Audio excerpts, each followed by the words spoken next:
سامنے کو کتابوں کی نمائش لگی ہوئی ہے، 50% کتابیں آف ہیں۔ چلیں جا کر دیکھتے ہیں بندر عباس میں کتابیں کس طرح کی ہوتی ہیں۔ یہ یہاں ایران کا لٹریچر ہے جس کی نمائش جو ہے بندر عباس سٹی میں لگی ہوئی ہے۔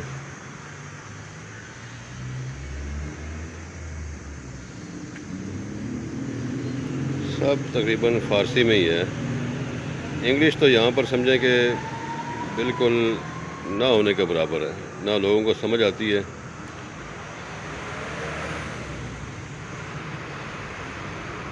اور بندر عباس میں اردو سمجھنے والے بھی نہ ہونے کے برابر ہیں۔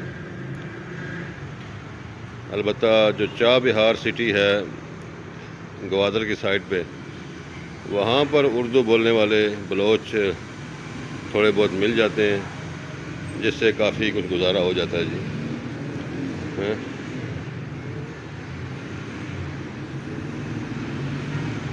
ان کی پرنٹنگ جو ہے نا،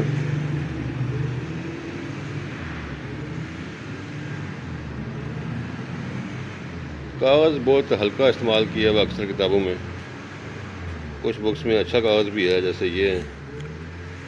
بہرحال پرنٹنگ پاکستانیوں کی بہت اچھی ہے ان کے مقابلے میں میرے خیال میں۔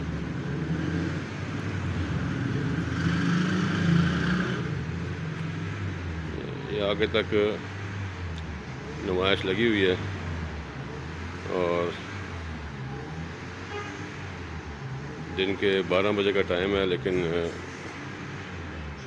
کوئی آدمی یہاں پر بکس دیکھنے کے لیے دکھائی نہیں دے رہا، جس سے بخوبی اندازہ ہو رہا ہے کہ یہاں کے لوگوں کو کتاب سے کتنی محبت اور لگاؤ ہے۔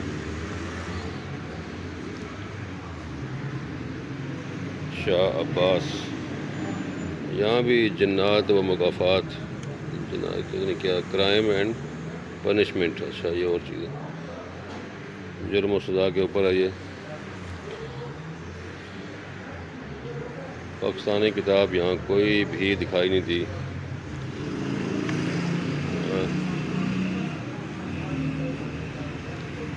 کوئی اردو بک ہوتی تو شاید میں یہاں سے بطور تبرک ہی خرید لیتا کہ چلو یادگار کے طور پہ۔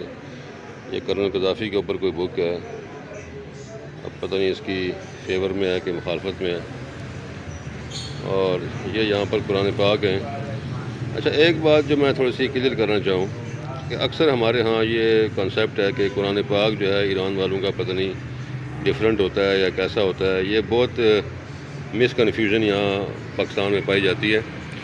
میں یہاں پر شیعوں کی امام بارگاہوں کے اندر بھی گیا ہوں، وہاں پر میں نے قرآن پاک کے اندر تلاوت کی، تو وہاں پر جتنے قرآن پاک پڑھے ہوئے ہیں جیسے یہ ہیں، وہ سب قرآن پاک وہی 30 سپارے، وہی ترتیب ہے، وہی سب کچھ ہے۔ کیونکہ میں خود حافظ قرآن ہوں اور مجھے اچھی طرح پتہ ہے کہ اس میں کوئی کسی قسم کی میں نے تبدیلی محسوس نہیں کی۔ تو یہ بالکل ایک مس کنسیپٹ ہے جس کو ختم ہونا چاہیے کہ شیعوں کا قرآن پاک کوئی علیحدہ ہے یا اس میں کوئی ترمیم ہے یا اس میں کوئی تبدیلی ہے۔ ایسا میں نے کچھ بھی نہیں دیکھا۔ ان کی امام بارگاہوں کے اندر جا کر اچھی طرح میں نے قرآن پاک کو بغور مطالعہ کیا ہے، کوئی فرق نہیں ہے جی، بالکل سیم ٹو سیم ہی ہے۔ یہ صرف وہی دشمنی کو بڑھاوا دینے کے لیے ایسے ہی اپنے پاس سے کچھ چیزیں بنا دی جاتی ہیں فرقہ واریت کے حوالے سے، جس سے خام خواہ آپس میں دوریاں پیدا ہوتی ہیں اور جھگڑے لڑائیاں اور نفرتیں پیدا ہوتی ہیں۔ یہ کنسیپٹ مس کنسیپٹ ختم ہونا چاہیے۔ قرآن پاک بالکل سیم ٹو سیم ہے ایران کے اندر۔